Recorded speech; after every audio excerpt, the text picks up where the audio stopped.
Uganda's creative industry is rich with untapped potential, an avenue capable of transforming the economy and create employment for thousands, if not millions of talented youth.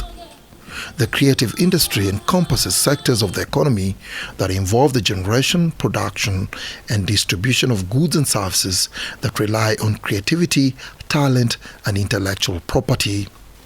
Rachel Magola, an artist and the chairperson of the Uganda Parliamentary Forum for Creative Industries, says the country has witnessed firsthand the power of creativity to drive economic growth. However, the industry continues to struggle for recognition and the much-needed support from policymakers to enable sector players to thrive. When you're scattered in different ministries, you're going to find that the creative economy is the unfunded priority in all the ministries because it is not a core function. So agriculture will not take care of the creative economy. Trade will not, because that's not their core function. Analysts from the public and private sector, along with the development partners, agree that strengthening Uganda's creative landscape will require coordinated and sustained efforts. The creative economy has the opportunity to leapfrog and support a growth generation, and that's the business that we want to support. Young people thriving and earning income at scale and being supported, and that's where the link to government very importantly comes in, because there's a certain point where absolutely you need enabling policies at government to do business. I think there's so much data out there now. Now there's need for us now to bring this data closer, make a good case, and say that this is the potential that this can actually contribute to the national GDP. Those are the numbers that the PSST, Ministry of Finance, is looking for. The recently released Moonshot 8 report outlines actionable strategies to elevate the status of the creative industry in Uganda and across the African continent. This includes legal and policy reforms, robust financing frameworks, enhanced market access tools, and capacity building at all levels of governance. There are so many young people operating within this space that have products and innovations that can compete at global levels. We now begin to speak about trade, we speak about AFCFTA, and so this is why part of the report really speaks to the intersectoral readiness, the various sectors that come into play in supporting the creative economy.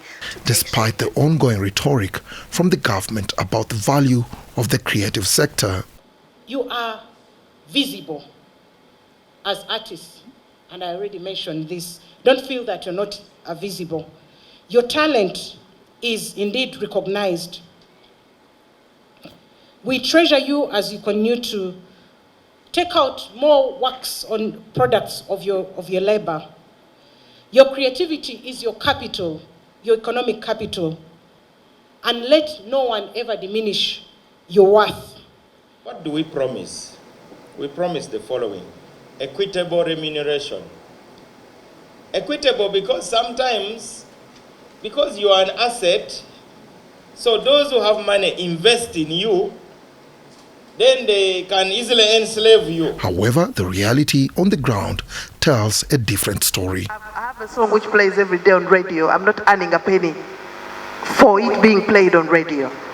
So all this wipo, wipey, what? It's all rhetoric. The artist, even me who could go and bang their doors and get my money, there's nothing. The taxation regime in Uganda is quite prohibitive to any kind of business. We need to do things that support the growth.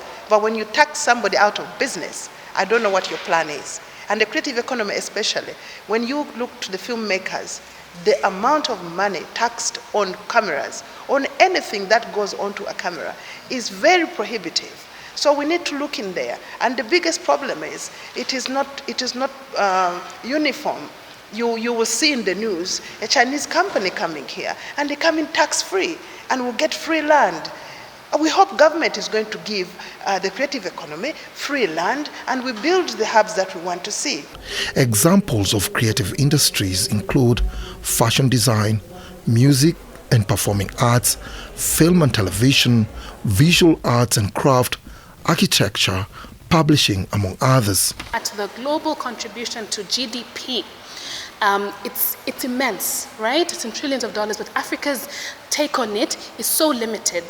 there's a gap, right? We know that globally it is one of the major contributors to GDP. But Africa's play in that space is so limited because of understanding of what is the creative economy.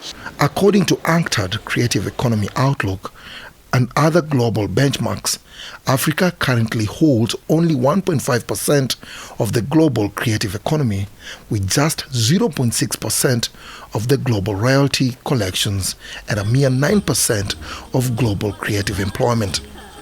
Dennis Igor for UBC.